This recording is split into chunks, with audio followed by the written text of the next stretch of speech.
think Bud could beat Canelo. Like I said, I've been saying this. I don't think size win fights. I think skills do. So yeah, I think like being a southpaw with good movement and sharp boxing, it'd be hard for Canelo with that high guard to walk him down and load up on them big hooks. I think Bud would beat Canelo. Kidding me? Take that question back. Yeah, why? Because you're talking about Crawford. Yeah. He's the weight classes. He's the most composed guy. Yeah. What, you don't think he'll be prepared? I think it's more important for Crawford than anybody, but I think if anybody could beat Canelo, I think Crawford could. Yeah, I know you said like he could be the guy. What kind of a chance do you ultimately give him? Boxing experts aren't just predicting that. Terence Crawford will challenge Canelo Alvarez. They believe he'll finish him. Insiders are placing serious confidence in Crawford's speed, ring IQ, and power, forecasting a specific result: a 9th-round knockout of the Mexican superstar. With that bold prediction circulating, fans and analysts are preparing for what could be one of the sport's most stunning upsets in recent memory. All right, we have to talk about this. Terence Crawford just tweeted, Canelo versus Crawford is definitely by far the biggest fight in boxing. This guy is not playing around. All right. Crawford, pound for pound, #1. Canelo, biggest star in boxing still at the moment. Anywhere. I'm not talking about just in the US, Mexico, the UK, everywhere. Canelo is now open. At first it was, hey, I can't go down to 160. I can't do a catch weight of 160. If he wants to fight me, it's gonna be at 168. Plus, I'm not gonna get any credit if I beat a Terence Crawford. It would be like Terence Crawford fighting Tank, moving 2 weight classes up, and I'm not gonna get credit for that. Terence Crawford is a special fighter. He is like a Floyd and a Manny that can move up to weight classes, carry his power, can beat up bigger guys. He's a special. Crawford argues that none of Alvarez's previous opponents possess his level of skill and that gives him a decisive edge. Speaking on the Pound for Pound podcast, he confidently declared, "I've got the speed over Canelo. I've got the reach. I've got the better boxing skills. All those guys you mentioned there, not as skillful as me. The difference in skill is night and day." While acknowledging Canelo's size and power, Crawford maintains that his technical prowess, footwork, ring IQ, adaptability outweigh any physical disadvantages. He insists he doesn't need a knockout to prove he's the superior fighter on September 13th. I feel I got the speed over Canelo. I got the reach over him. He might got the size, the power. I got the better skills, boxing skills. Would it be more of a cat and mouse? The reality is Canelo does put people out. From Kirkland to Amir Khan to just... Don't do obviously. I'm just saying, man. No, but he's not. Kovalev. Kovalev was older. And he does. Don't get me wrong. He does have a lot of power, but all those guys that you name is not as skillful as me. I'm sorry. No disrespect to none of those fighters. The skill level is not there. So how do you see a fight with him? Tough fight. Canelo is a great fighter. Like, I always had respect for Canelo, but I just believe in my skills. The fact that people doubt me, it just fueled me even more. Try to get the fight even more. And I'm watching them, I'm like, man, I can beat this dude. I've been fighting people bigger than me all my life, and I always came out on top. You gonna get hit. It's a fight. He gonna get hit too. It'll be good. Former sparring partner Corin Davis pointed to the physical disparity between the two fighters, suggesting that body type and size could prove more decisive than pure skill. Renowned trainer Abel Sanchez, who formerly coached Gennady Golovkin, echoed this sentiment, warning that Canelo's devastating body shots could expose Crawford's 2-division leap. Conversely, Nick Nickel. Minds like Teddy Atlas and Shannon Briggs have backed Crawford. Atlas praised Crawford's elite adaptability and ring intelligence, calling him on another level strategically. Maybe he's a little overrated. Terence Crawford versus Canelo Alvarez at 168 pounds. Canelo's really good. Really good. But I think Crawford is special. I know he hasn't fought the resume everyone wants, but you have that or you don't have that ingredient. I think he has it. Canelo's really good. He's tremendous. But could he be a tiny bit overrated? The greatness is within Crawford. It's in his desire. It's in his mind. It's in his makeup, where he came from. I know he's moving up in weight class. Can he carry it? But those intangibles, I believe that he has them. For while respectful of Alvarez's accomplishments, Atlas contends that Crawford is operating on a different level. He notes that although Alvarez remains a dangerous opponent, he's not as dominant as he once was. Atlas pointed to Canelo's declining explosiveness and reduced sharpness in the ring. By contrast, Crawford is still in peak condition, blending speed, precision, and tactical variety that sets him apart from the rest of today's elite fighters. All right, everyone. We are 1 week removed from Canelo Alvarez, the 168-pound King's title defense versus William Skull. Now that we've had a week to digest it, I just want to get your early thoughts. Las Vegas, Nevada, Legion Stadium, Terence Crawford versus Canelo Alvarez at 168 pounds. Let's just hear your early thoughts and your preview for this mega fight.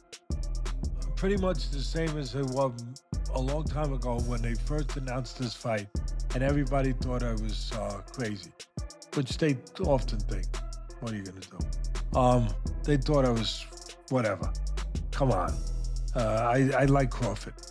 I like Crawford then, I like him now. I liked him before Canelo looked not so good in his last fight, obviously. I thought it was gonna be, I just think Crawford's real special. I think Canelo's really good.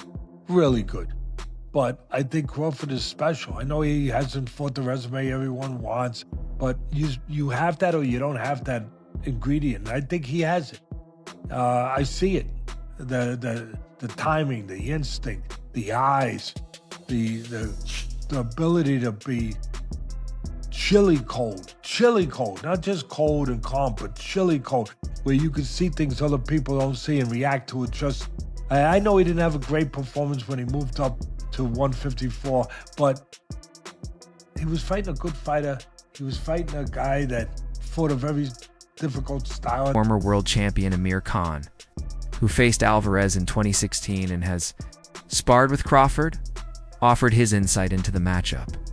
Canelo's got power and experience, no doubt, but Crawford is the most complete fighter I've ever seen. He switches stances, controls distance, and adapts instantly.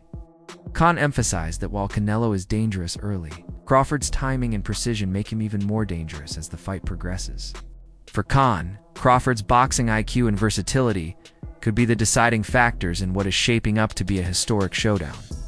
I fought them both. Like, what are the differences between them? Canelo's stronger and is easily hit. Very easily hit, very easily. Compared to when I fought against Crawford, I couldn't hit clean. They both hit hard because, and you could see the strength when I was fighting against Crawford. He is very strong as well. So, look, yeah, but why does he need to give that much away? He's pound for pound #1 in the world. Why does he have to go for fighting Canelo? Respected trainer Stephen Bredman Edwards recently broke down why he believes Crawford will defeat Alvarez. Crawford's ability to adjust mid-fight is unlike anything Canelo has ever dealt with. He doesn't need to overpower him, he just needs to outthink him, and he will. Edwards noted that Alvarez has struggled against mobile, cerebral fighters like Floyd Mayweather and Dimitri Bivol. He believes Crawford combines the best traits of both. Edwards added that Crawford's conditioning and killer instinct give him a significant edge in the later rounds. Stylistically, Crawford is a nightmare for Canelo. I think he stops him late. Crawford's adjustments in fights are so underrated. He is a master adjuster. He finds something in every fight and just goes with it. That last fight, people talk about he struggled. You know what he found that last fight? A simple jab. He just started beating the guy up with a jab. He finds something in every fight. And he don't fight a lazy fight. Canelo, for as good as he is, he hasn't stopped anybody since 2021. That's 4 years. You know why? Because he gets a little tired and gets like a little bit complacent. He's a power puncher. Prominent sports analyst Stephen A. Smith believes Alvarez is making a critical mistake by pursuing a fight with Crawford. He warned that Crawford's speed, intelligence, and adaptability make him an extremely dangerous opponent. He's wrong for us, baby. He's wrong. Let it go. Paulo couldn't do it and lost fight #2. Trained him for fight Rocky 3 and then got killed in Rocky 4 by Drago because he couldn't let it go. Bud Crawford needs to let it go. Too small. No doubt boxing skills are sublime. No doubt he's pound for pound one of the best on the planet Earth. Crawford is the real deal. The real deal. And him and Charlo is the fight I want to see. Him and Charlo is the right fight I want to see. But y'all gonna stop holding it against Charlo. When you hit somebody and you know you can't hurt them and they keep coming, what the hell are you supposed to do? Veteran trainer Jeff Mayweather, uncle of Floyd Mayweather, praised Crawford's technical precision, but issued a warning not to underestimate Alvarez. In an interview with Ascension Sports, Jeff said, "Crawford's an elite technician with a crafty switch hitting style, but weight is a real factor. He's jumping up to divisions." He emphasized that while Crawford's speed, ring IQ, and defense give him a legitimate shot, Canelo's power, size, and experience mean Crawford must fight smart, not engage in a toe-to-toe battle. Bud has the skill edge. Jeff concluded, but this fight will be won or lost on execution, not talent alone. It's kind of tough, but if anybody can do it, I think it would be Terence Crawford. I mean, skill-wise, I think he's a better fighter than Canelo, but Canelo is also a great fighter but he owns that weight class that he's in. So I would just say that I think that Crawford has to fight almost a perfect fight to win and take advantage of Canelo's mistakes. Yeah, so we have, is it almost kind of a battle of, we have two guys, obviously the best, two of the best 3 or 4 boxers in the sport, regardless of weight class, but yeah, which one is closer to the version of their prime, right? They're both getting older. I mean, they're both still, very, very good at this point, but do you think maybe one of them, it's time for them to start falling off, and that might be the difference in this fight, that one starts to trail off a little bit? Yeah, don't get me wrong. I mean, both guys are aging, and you never know. You never know when they're going to show their age. So it could be either one of them that does that. But, I mean, I just lean toward Crawford because I just see dude has so many skills. And, I mean, I just see that him possibly winning the fight by decision. But Canelo's performance against William Skull raised concerns for analysts. He landed just 152 punches over 12 rounds, one of the lowest outputs in a championship bout.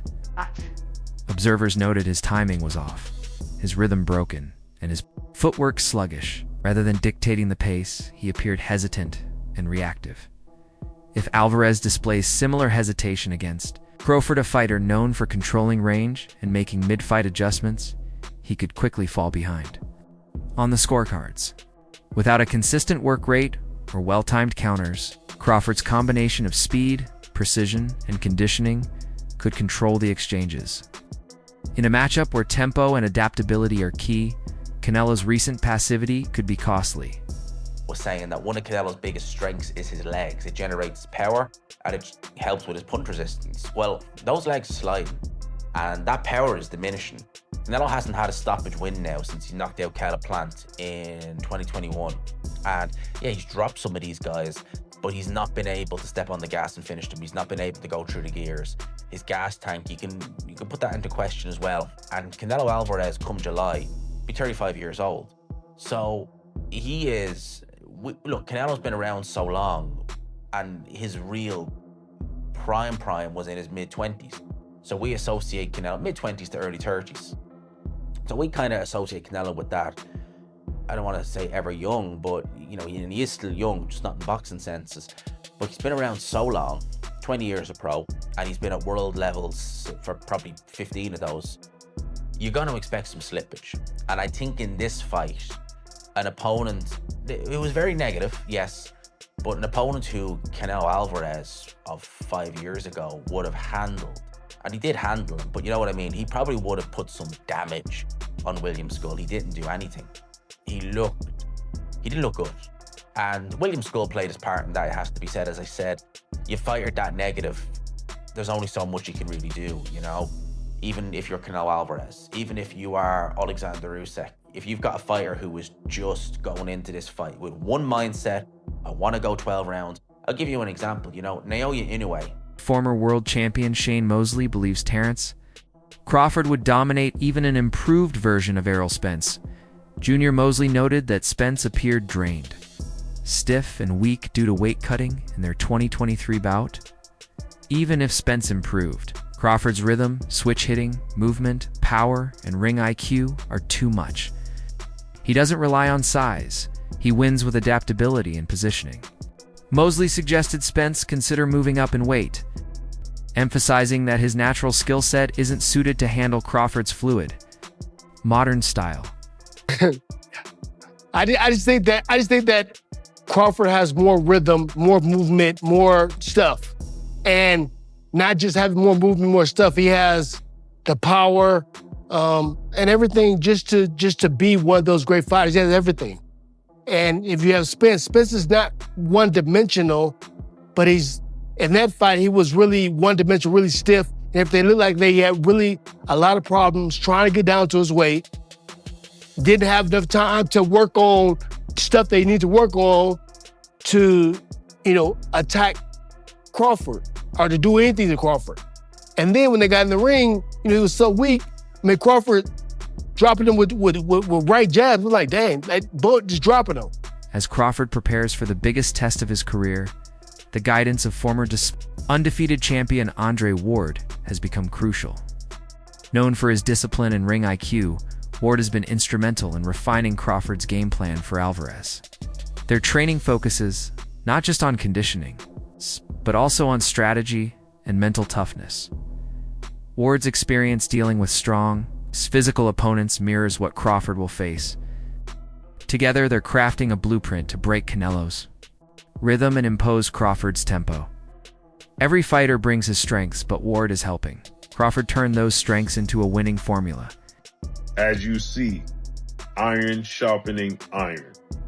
2 legends, 1 retired, 2 division undefeated Olympic gold medalist, first ballot Hall of Famer, Andre S.O.G. Ward, helping and training with 3 division world champion, 2 division undisputed world champion, and the reigning pound-for-pound king and future first ballot Hall of Famer, Terence Bud Crawford, as Terence Crawford is preparing to become a 4-division world champion August 3rd when he faces off against WBA super welterweight, junior middleweight world champion Israel Majumov. And the WBO title will be on the line as well. This is epic. There's shadow boxing. Terence Crawford in southpaw stance. As you see, Andre Ward in the orthodox stance. Many people starting to speculate. Crawford enters the fight with cerebral precision and switch-hitting brilliance. Canelo brings raw power, experience, and a warrior's mindset. Yet, the expert consensus remains in a fight defined by movement. Timing and adaptability, Terence Crawford holds the advantage. While Alvarez cannot be written off, it's Crawford's versatility and IQ that many believe will shape the outcome. Going up and becoming undisputed against Canelo. Come on, man. I'm flying in the sunset, man. Thank you, boxing God. That would be it? That would be it. Yeah. That's the only thing get for me. I didn't accomplish everything there is to accomplish in the sport of boxing. There's really nothing for me to accomplish right now. Like anything, it's about the money now. It's about the money. I'm not gonna sit here and say it's not, but the money and to beat Canelo, if that fight was ever to happen, come on, man. Y'all better leave me alone. Better leave me alone, man. Call me, you know what I mean? Yeah. TBC, man. Yeah. Yeah, man. That's what I've been thinking about. I don't know why. I was just like, man, the last few days I was like, man, I don't know if it's God talking to me or what, but that's a fight that if he win, Canelo win, then yeah, I'm gonna try to pursue that. I love that. I love that mentality. I do. I love it. I love it because that's where it's at. That's what makes all-time greats. Yeah. Who do you believe walks away victorious? Will Terence Crawford's technical mastery and ring IQ dismantle Canelo Alvarez's power and experience, or will Canelo's grit and championship pedigree prove too much for even the most skilled technician?